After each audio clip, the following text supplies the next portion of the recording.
Hello to all the listeners, all the viewers and all the learners. Welcome to CEC Gurukul Live Lectures. Today we will be discussing a very important topic, that is technology and global politics.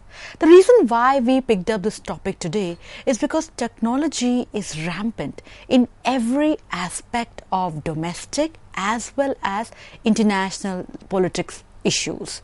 Technology is playing a pervasive role in a multidisciplinary perspective. Whether we look at management, whether we look at economics, whether we look at finance, or whether we look at our everyday basics life too, technology is definitely playing an important role. So with this, let's understand that at the very outset, we need to understand that science, technology and international affairs, they are related to each other. Science and technology today, there is looking at the way technology is making an impact on science. There is a debate that why shouldn't we look at it as a independent sub-discipline. At the same time, there are calls that it will be a grave danger to ignore this aspect. Dear listeners, this is very important for us to understand, because the discipline of international relations has been a young discipline. When we look at its formation, its start right in the year of 1919, and how the discipline was primarily centered around states, national interests, war, diplomacy, amongst others. But today technology is such a thing that the way rapidly technology has led to innovations, this definitely has had an impact on international affairs. This is why we say technology and international affairs are related to each other, and therefore it is all the more essential and important to understand these independent sub-disciplines. And at the same time, as rightly pointed even in the beginning, that if we ignore the impact, the towering role technology is playing in our lives, it will be a grave danger to ignore it. Now, let's try to situate how technology has played an important role. Globalization, let's take this as one of our starting points. Globalization signifies increases in interchange, exchange of goods and services across the nation. There have been various kinds of connotations and remarks that have been attributed to globalization. Let's recall what have been there. Internationalization, commercialization, westernization, amongst others. Now, let's make it clear that globalization, what we try to talk about, this idea of interchange and exchange has always existed. But what makes this globalization different, the forms of earlier globalization, how they are different from the contemporary one, because this technology the technological developments have led to an unprecedented impact. Today, technological developments are seen as one of the main facilitators of globalization. Technology is an important dimension for anyone in order to understand globalization. At the same time, these technological developments, in a way how they impact globalization, this has social and political role also.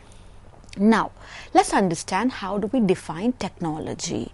Now, for the purpose of our understanding, we will take a basic definition, that is, technology is socialized knowledge of producing goods and services.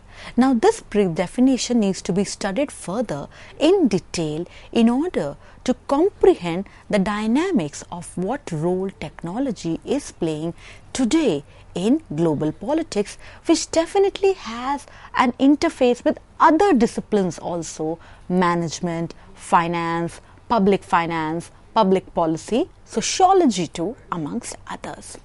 Now, there are 5 important elements. Let's take them one by one. Production, knowledge, instruments, possession and change. Once again, dear learners, let's just look at it one by one. Production, knowledge, instruments, possession and change. Now this brings us to our next aspect. Let's try to decode these elements slightly. Now production, you can produce something, either goods, for example clothes, television sets, cars around it, or services, for example banking, security, teaching. Definitely in every realm. For example, there was a time when clothes were definitely done on a textile industry was on a labor intensive mode, but with rise of new forms of technological innovation, it has been slightly moved towards capital intensive zone with heavy machinery. Television, there was a time when communications definitely had a very limited interface, but today let's look at, we are surrounded by all new kinds of apparatus, all new kinds of application. For example, cars, there was a time when cars were not of that high ultimate quality, but today you have a car for all kinds of needs and all kinds of budgets. And somewhere this automobile revolution has been facilitated by new kinds of technology. When you look at be brakes, gears, amongst others. Let's look at services. Earlier there was a time, like for example, to get a ticket, a railway ticket, it was quite an arduous task because the exercise was manual.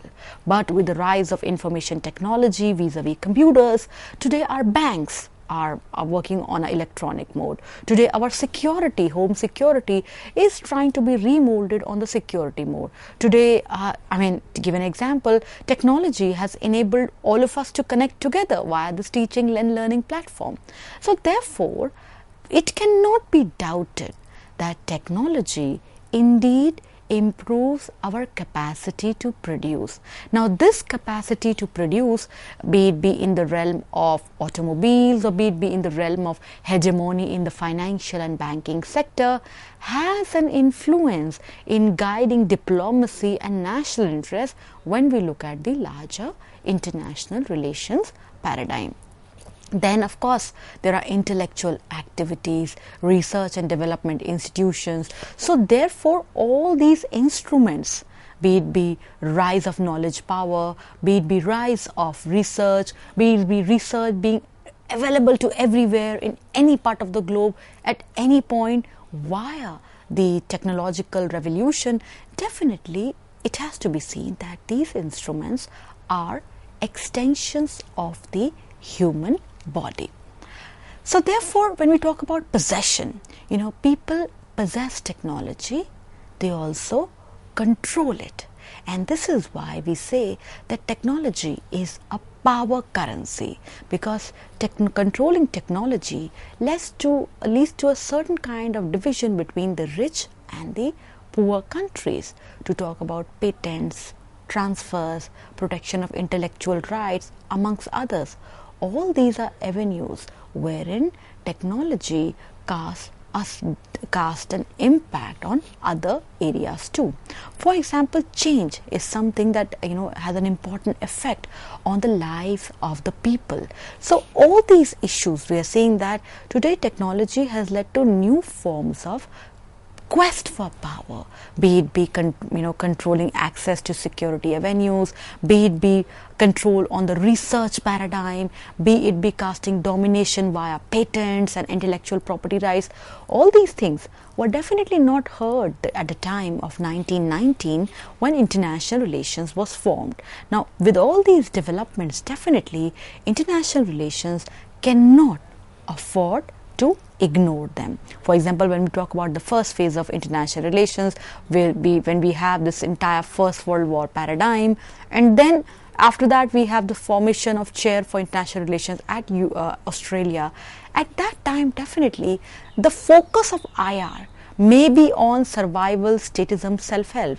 But today, when we look at the dawn of the 21st century, definitely the focus, the emphasis is drawing towards new aspects, and technology is definitely a new area which is asking nations to rethink upon the national interest, to have a rethink on the power and domination aspects too.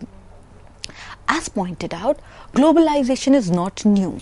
For example, when we talk about the Great Silk Route, at that time also exchange of goods and services took place.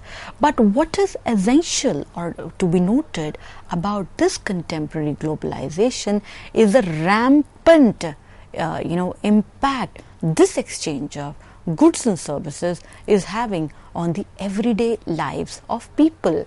How this exchange of goods and services, it cutting across borders, and somewhere this exchange is somewhere leading to certain kind of a transnational impact on the policies of the nation. So, and to talk about that globalization, commercial technologies existed, for example, in the Mediterranean region also in ancient time. So, technological developments on navigation, on transportation definitely made the contours of global politics a different avenue to reflect on. Today, technology makes international relations have a connect with other avenues also. For example, let's look at certain kind of developments, historical teleology of how technology has evolved over a period of time, because it is very essential to understand that when we are trying to understand technology, it did not come all of a sudden. Just like the case that Rome was not built in a day, same is the case with technology. It has evolved gradually, it has come up gradually, and we have adapted ourselves to it. For example, invention of the script, technology of communication, that definitely contributed to better ties, better communication, and to the idea of better globalization. Script was used to transmit and store information, and definitely with all this nations got together for better issues. Further developments in transport and communication made it possible to control larger areas. Then, of course, world saw larger empires like the Byzantine Empire. Definitely that was an example of greater globalization.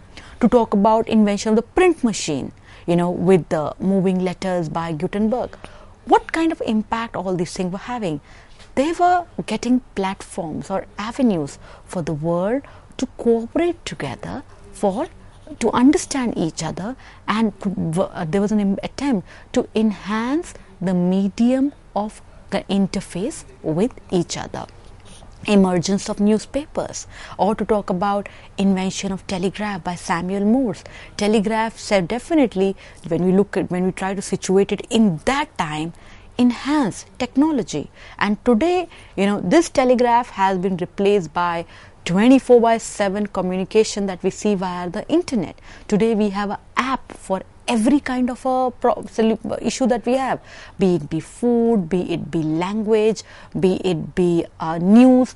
For all kinds of things, we have an app for every solution. So therefore, telegraph definitely enhance the civilian and military communication technology.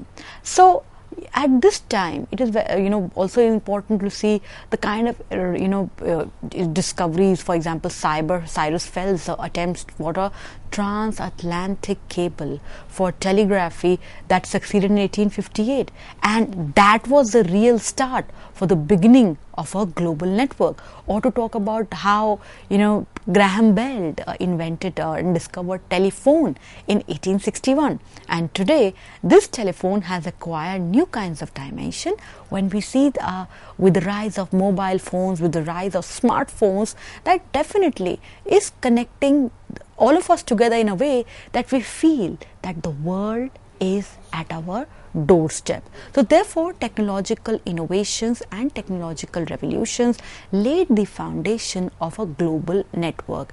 And when we try to see, be it be the transatlantic cable or be it be the telephone by Graham Bell, all these have acquired new kinds of ramification in the contemporary scenario. Railways were invented in order to cater to larger distances. Invention of radio, that was about wireless communication technology. Or to talk about Hertz, Maxwell, Marconi, Telsa, the entire issues of invention of radio. All these gradually yet very subtly were trying to compress time and space. They were trying to bring together issues and people. They were trying to bridge the barriers. And with all this, what we find that world was a much more compact place to reflect on.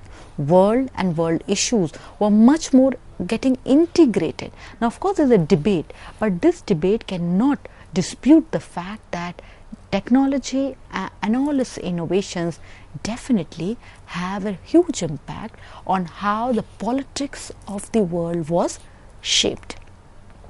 Now again, what you see here is that after the post Second World War, world was definitely going through a different phase. After the Second World War, technology became one of the parameters wherein the Cold War was shaped. Cold War, which was like an ideological war. The world was divided into two propaganda, that is USA leading the capitalist bloc, the USSR leading the communist bloc. Now, there was no actual war, as theorists aptly opine that Cold War were more in the nature of a ideological war, a propaganda war. But at that time, jet planes and televisions, when we look at the era of 1950s, or first reliable transatlantic telephone cable TAT-1 was laid in 1956, or let's not forget how 1957 when USSR launched the Sputnik as the first man-made satellite. Now all these are examples that how in the post-Second World War era, the attempt to influence the world and in order to increase spheres of dominance during the turbulent phase of the Cold War, technology was also a factor which people take into account. So what you see that with rise of satellites, there was a reliable global network. Or to talk about, this entire debate, let's take an example of Star Wars. It was said that, this entire video games on Star Wars, somewhere it was a reflection that how in the post-Second World War time, the idea of diplomacy, the idea in order to ensure state interest was situated around the realm of technology. The first transatlantic fire cable, TAT-8, that was laid in 1988 for faster and reliable networks. So what we see here is that these digital technologies opened the way towards global networks. Now with these digital technologies paving way for a world being shaped by new kind of connectivity, for a world being defined by new communication channels, these global networks today make a case for us to understand the idea of new economy. And this new economy definitely has an important case and feature study, that is information, knowledge and ideology. They are in a close connect to capitalism, and this is very important for us to comprehend. Then of course, with electronic banking, global network systems arose. We have this electronic fund transfer, first operating form of global electronic financial networks emerged. Now these may be of being seen at the institutional level, but at the same time these institutional initiatives had an impact on the lives of everyday individual too. For example, today we are in a digital economy. Our banks are digitalized, our accounts are connected via our identity perspective via digital things. So today this electronic banking has led to much more transparency, and this transparency definitely is connected to the global electronic financial networks also. And international relations therefore cannot afford to ignore these developments, and this is why we say that today international politics is such that global is connected to the local, and what is local is connected to the global. Let's talk about that. We have SWIFT. SWIFT is Society for Worldwide Interbank Financial telecommunication. Now, SWIFT is an organization to assure a reliable global electronic financial system. To give you an example here, in 1973, it was in Brussels that was supported by 239 banks of 15 countries. The SWIFT started the mission of creating a shared worldwide data processing and communications link, and of course a common language for international financial transactions. To talk about that today, these important developments, for example, internet is guiding our everyday life. Internet is giving a platform for nations and societies to connect to each other. E-commerce, today we have this rise of online retail services, which definitely gives a new platform to the buyers as well as to the sellers to connect to each other with the ease of comfort and with the ease of selecting choices at their own. Technoglobalism, today how because of processes of globalization, technology has led to new perspective, that is technoglobalism, that today, how with the entire the rise of technology, global affairs also are getting much more closer yet compact with each other. Now, with globalization, there has been a case that is there is uneven distribution of its gains. And but however, no matter of all these things, these weaknesses cannot be allowed to obscure the benefits globalization brought in. The same is remarked for technology also, that technology, with this movement of goods and services, with how globalization is also has also had uneven impact. Same is the case with technology, that technology has its pros as well as cons, negatives as well as positives. But just because there is an uneven distribution of its gains, this cannot be allowed to obscure the benefits of what a technological revolution has brought. Productivity definitely is seen, how this has led to enhancing the technology transfer. So what we see is, with globalization, free trade, increased foreign direct investment, increase in international competition, incentives to adopt newer technologies and to innovate. So with all this, what we see here is that amidst all this, we cannot afford to ignore the role what technology is giving us. We cannot afford to sideline the study of how technology, with the way it is rising every day and presenting to us new challenges as well as opportunities. For example, we talk about trade. Today, countries have enhanced products to trade on because technology has led to rise in production. Today, when we talk about competition, today technology gives us right kind of awareness and knowledge as to what are the terms and condition of the say demand and supply, what are the terms and condition to have an interface with each other, and this is giving incentives to adopt and to innovate. There have been unprecedented advancements in breakthrough technology, and this definitely impacts various areas of public policy also. When we talk about these unprecedented developments, for example, with the rise of new kinds of apps, today it is said that government is at your doorstep, because we are living in a world which is being defined by redefining the avenues of delivery of goods and services vis-a-vis the norms of governance. Today, with this unprecedented advancements in breakthrough of technology, news is at your doorstep. Today, news has become consumption and production of news has become like a 24/7 affair. Definitely, all this has an impact on various areas of public policy, and global affairs too, therefore, is not immune from this impact. For example, if there's a change in the health policy because of rise of new kinds of technology in medical devices and medical equipments, definitely in case other countries are devoid of those kinds of technological breakthroughs in their medical arena, that definitely casts demands attention on the global political scenario too. So therefore, what we see here is that there is a dual impact. And again, what we said earlier, that just like globalization, the benefits may be unequal, same with technology, the benefits may be unequal, yet this inequality does not merit the fact that we do away with technology. What are the dual impact? At one point, there has been increase in awareness, and this increase in awareness is definitely giving a way for democracy.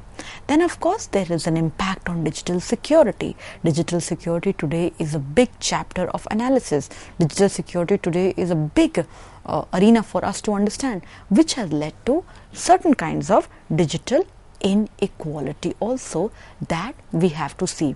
That at one point of time there has been increase in awareness that technology has ushered in by connecting us, by providing us a platform for us via the World Wide Web, via the internet, to enhance our communication.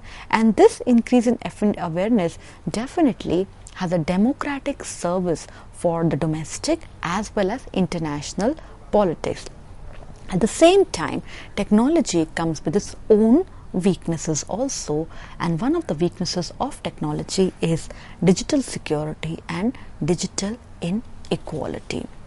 Let's understand that with enhanced communication, definitely individuals are empowered.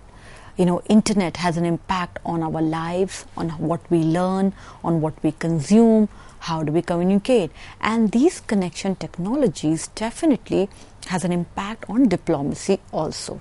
Why we say that? Because today state is no longer the only unit of analysis in international politics. State has to exist with other non-state actors, be it be NGOs, be it be international organizations, be it be civil society forums. And amidst all this, technology plays an important role in working out the contours of engagement and communications. Internet impacts how we think, the entire paradigm of breaking news, the entire world of hashtags, the entire attempt to influence, to learn and issue things is definitely having a huge impact on the questions and challenges that global politics has to deal with. With enhanced communication, it goes as a two-way affair. At one point of time, it is said that communication is good, information is good, but at the same time, how much nations have to share with other nations, that is a debate, because all said and done, in the realm of international relations, national interest is sacred. Security is something that can never be compromised with. So therefore, definitely diplomacy and global politics, what we can say that when we say technology, they are on the same realms as compared to domestic politics too.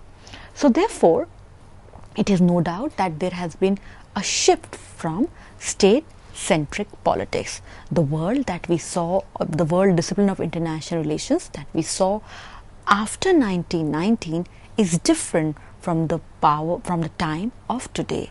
Earlier, it was mostly about securing your national interest via military means. But today, states tries to secure their interest not only through hard power, but through soft power too. And technology is one area which influence other realms of soft power, be it be education, be it be culture, be it be human resources, all this, economic gains, all these are impacted by technology and the revolutions it brings forward. So therefore, there are new kinds of influences on the state power. This evolution of technology at one time empowers individual, what we say by new media, and at the other point it is much more disheartening to see the kind of challenges technology also brings forward. So therefore, there is a debate that is of rise of new media, and this new media too has been assured by the means and mechanism technology has evolved over a period of time. So therefore, when we talk about that how today there are new non-state actors, one of its impact on global politics is that it is challenging national supremacy. When we are challenging national supremacy, we are trying to take into account that today domination just does not come via military and hard power ways. Today domination has to look into new avenues, and this is why, let's take an example of war here. The world witnessed 3 wars roughly. The First World War, which was only a pan-European phenomenon. The Second World War, which of course moved out of the European continent and tried to bring in nations like USA to Japan. Then after that, the Cold War, which was again like more in the nature of no actual war but an ideological war. Followed by that, what you see here is that in this contemporary time we are having the trade war, which is more about trying to harm each other or trying to gain supremacy or trying to gain dominance in the international scene via the trade, tariffs and amongst things. Now in this new world order, there is a debate, and the debate here is that how do we factor in interest? How do we try to understand the dynamics of power interchange? So therefore, mostly dependent countries, all countries in the national interest game, they try to secure national interest, and technological revolution has made this national interest much more multi-dimension. This technological revolution has made power also a multifaceted variable to study. Power is no longer about military. Power is about new kinds of domination too. So therefore, what you see here is that today there is separation and segregation of social life. We cannot just look at it as a territorially defined space. Technology has blurred the space-time distinction. Earlier there was a time that to communicate from one nation to the other, it would take hours, it would take days also at times. But today, just with the one blink of a second, you can get connected via Skype, via Facebook, via Twitters, via emails, amongst others. And this kind of interface definitely presents a challenge to Westphalian international order.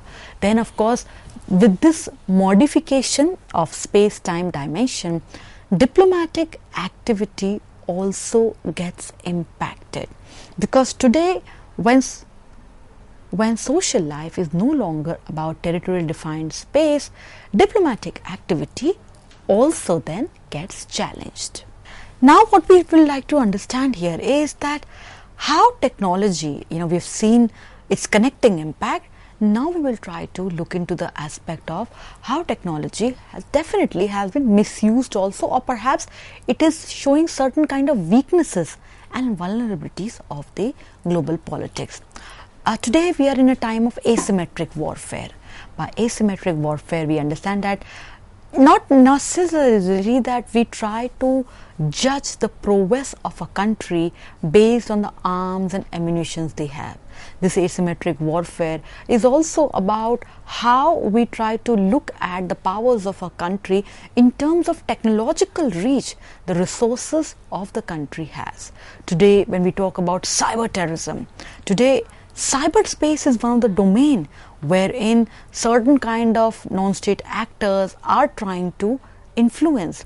So therefore, virtual space, what we see here is there is a multi-dimensional platform of dialogue and meetings, but this virtual space has its own contestations from people who are involved in using it. So when we look at asymmetric warfare, technology is definitely one of the variables that is used to weigh the capacity of a nation to face with respect to the other. Today, Cyber Zone 2 is feeling the impact of non-traditional security threat, where the threat cuts across all the borders, and therefore this virtual space with all its things is multidimensional, and global politics has to try to look into it. When we look at virtual space today, we have witnessed a huge change from a 2G to 3G to a 4G, and now as we see that today the trade, if we give an example from the contemporary trade war, the politics of technology and technological domination thereof, the politics of trying to attain global hegemony from the two superpowers, that is USA and China, is moving towards the idea of 5G, using technology as an avenue to outscore and outsmart each other. So therefore, cyberspace is one such factor wherein research, academia, experts, government establishments, international organizations are trying to analyze of the probable sources of threats to the international security. No doubt there has been an emergence of a knowledge-based economy, and therefore success or power is then determined by the information things that we offer. Cyberspace today is becoming an important variable in analyzing the threats that are emanating in the international global politics that cuts across borders. Today, security therefore cannot be seen from a mere military establishment standpoint perspective. Cyberspace is one such variable wherein the sources of threats are cutting across the borders.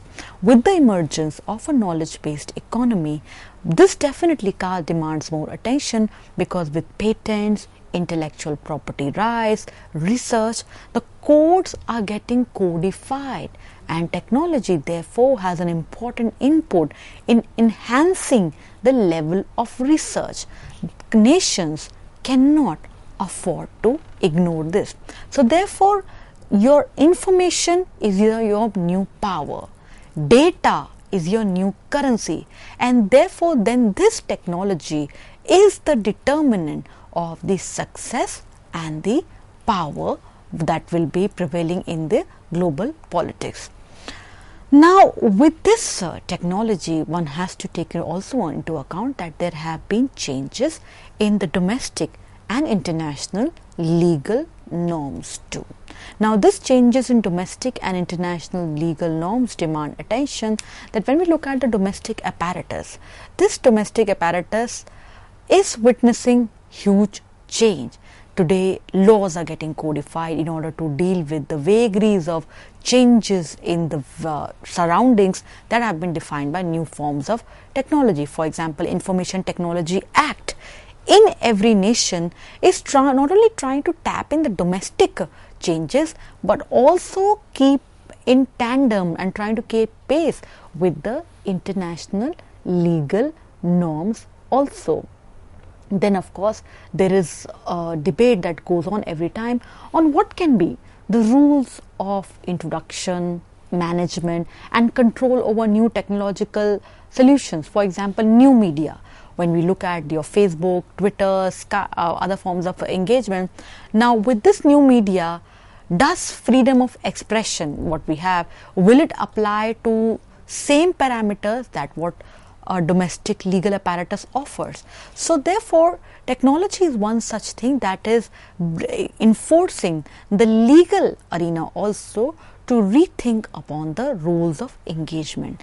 This challenge to the legal arena is not only at the domestic front, but also at the international legal norms also.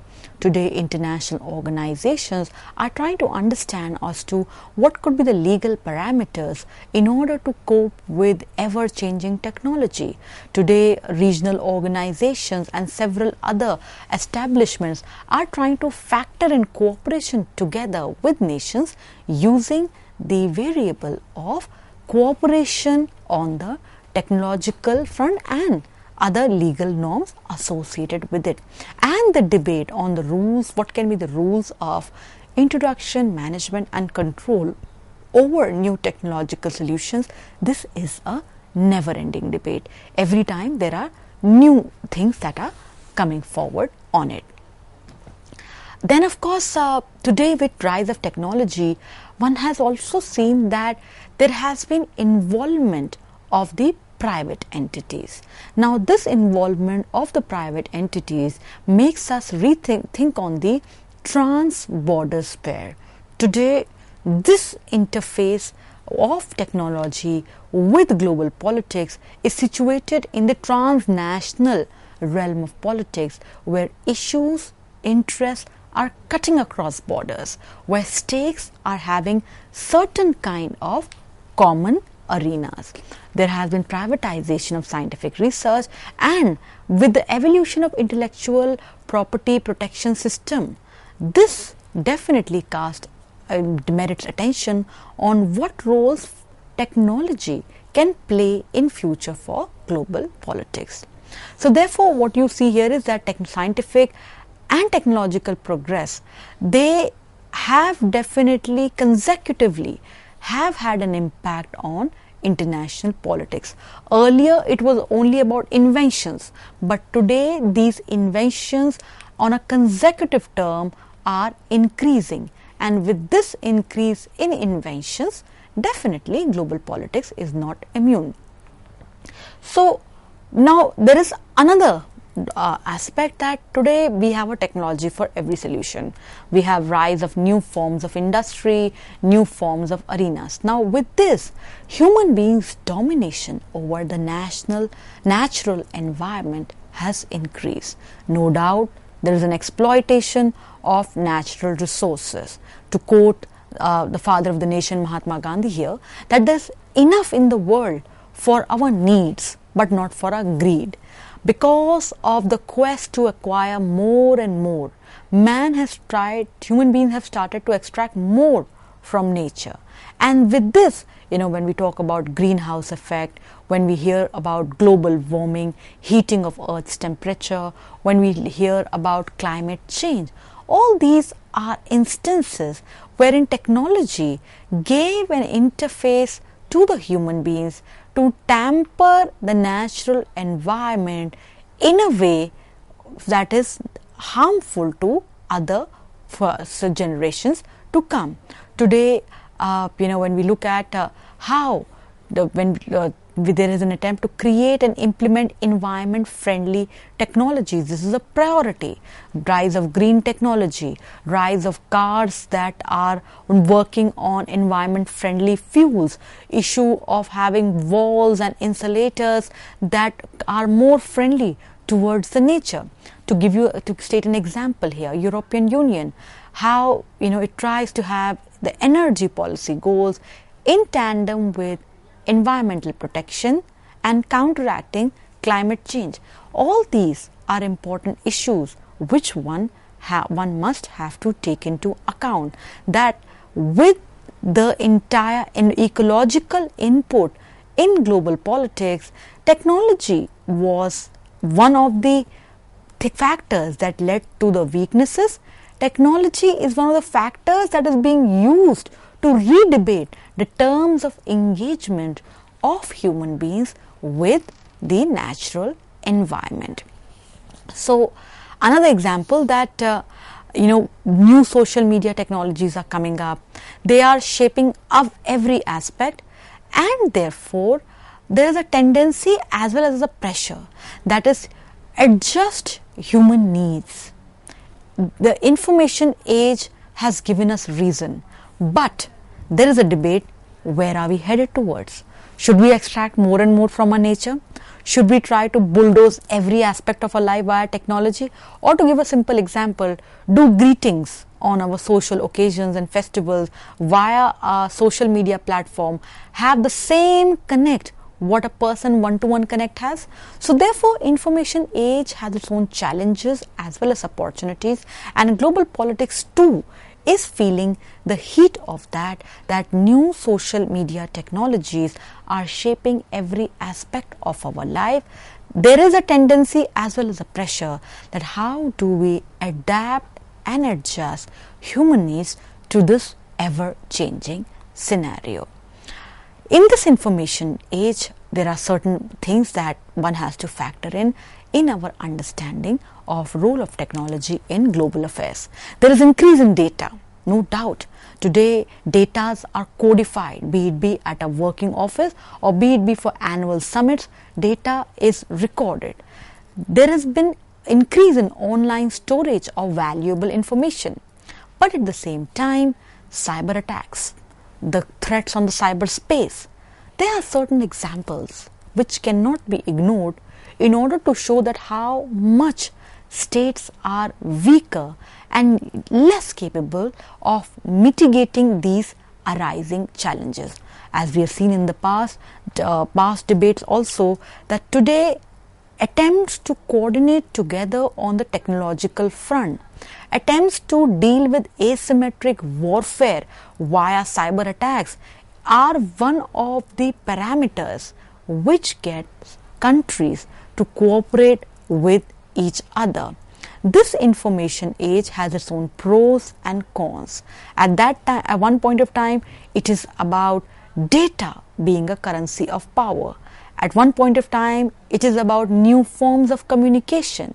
But at the other point, one cannot ignore the vulnerabilities mere reliance on technologies brings to a everyday human life as well as to the larger global political relations also. Some nations have identified today online theft of intellectual property for commercial gains. Today nations are ready to fight for it. There are legal cases and arbitrations going for it, whereas some nations are blamed to be sponsoring cyber intrusions. So therefore technology has become a new form of engagement with everyone.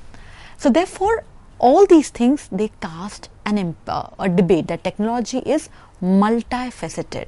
At one point of time, some nations are ready to get into a warfare for the online theft, whereas some nations are accused of sponsoring cyber intrusions. Now this was earlier not visible there, but however today these are new dynamics of dialogue, new dynamics of diplomacy in global politics. Global governance demands international adaptation therefore to new technology. Advances in technology have been driving and presenting new challenges in global rule making, and one cannot ignore the furious and the spontaneous pace of technological change. Global governance in the dust. One has to see that national governments and international institutions scramble to come to terms with these innovations. No doubt about that. And this is why we say that technology has to play an important role in global political affairs. And with this important role, if nations try to ignore it, global governance would just get in the dust. Let's talk about drones, for example. Are examples as to how technology is implied in surveillance. To talk about synthetic biology, manipulation of existing and insertion of novel genetic material, undermining biosafety as well as other forms of safety. These are important examples to show how spontaneous technological innovations are having an impact on surveillance, on biosecurity, amongst others. Another example, that is nanotechnology. Dangers of introducing nanoparticles to the environment and the human body. Geoengineering, plausible means to prevent catastrophic climate change. All these are being debated, all these are being thought over by nations in order to make the terms of engagement of human beings much more better with the environment, and technology is therefore a facilitator in this regard to have a much more humane approach to global politics. Today, international organizations are looking at data-driven technologies because it provides better service and exchange. There is an attempt to tackle complex financial development issues via technological measures. At the same time, many international need reforms, and there is a need for much more transparent working methods. Now all these are echoed through forums of technology, and therefore global politics can be seen that it is having its own challenges as well as opportunity with the rise of new areas, new forms of technology. There are observers that feel that social media platforms such as Facebook, Twitter, they have changed the rules of engagement, they have changed community connectivity.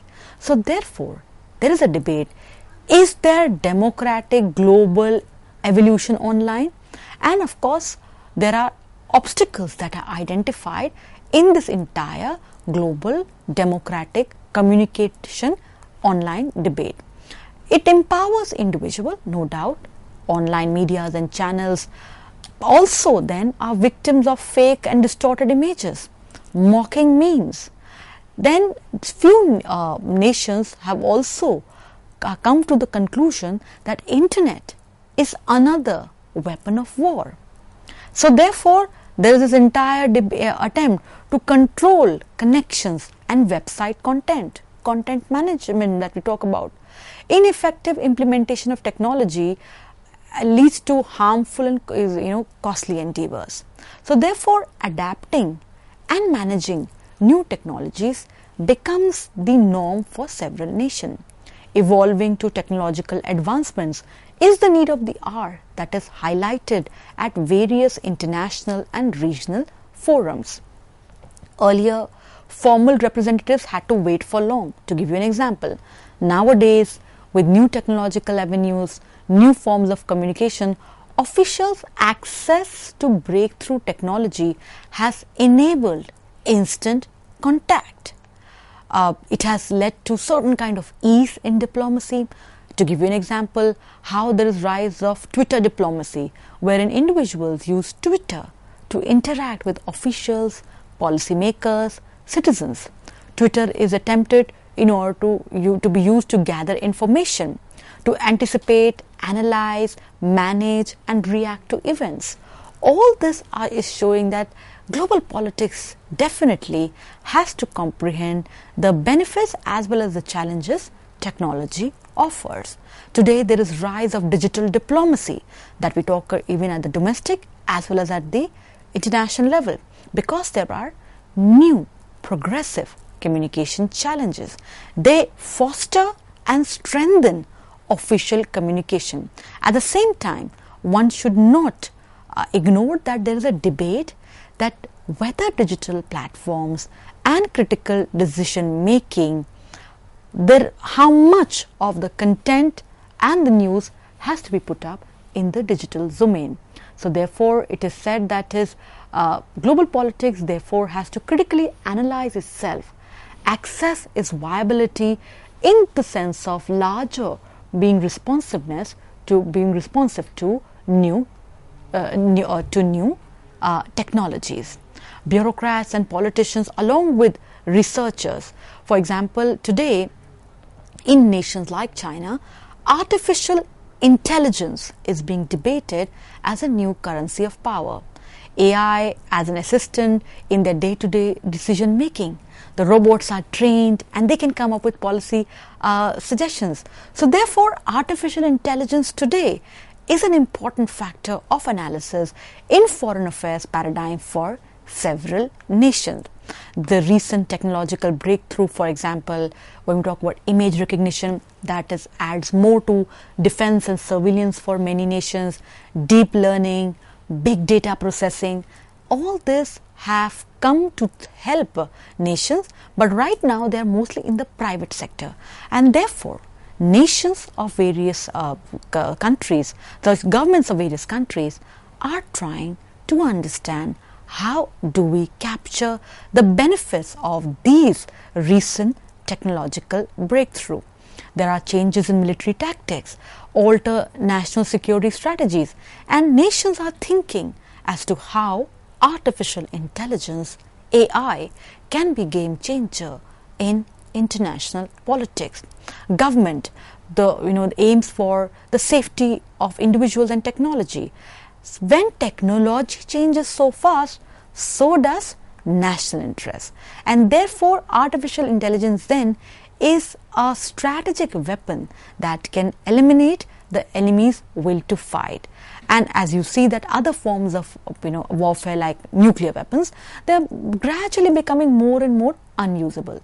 So what we see here is that today technology therefore is a strategic weapon for many nations. Dear learners, in the end I'll just leave you with these two further readings. Do try to refer to them. One is the book by R. John and Mothe that is talking about technology and global governance, very pertinent to understand. And therefore, and another is a book by Crawford that talks about economic vulnerability in international relations, East-West trade, investment and finance. This brings us to understand as to how the global politics has become vulnerable in the realm of economics, trade, finance, management with the rise of ambit of new forms of technology.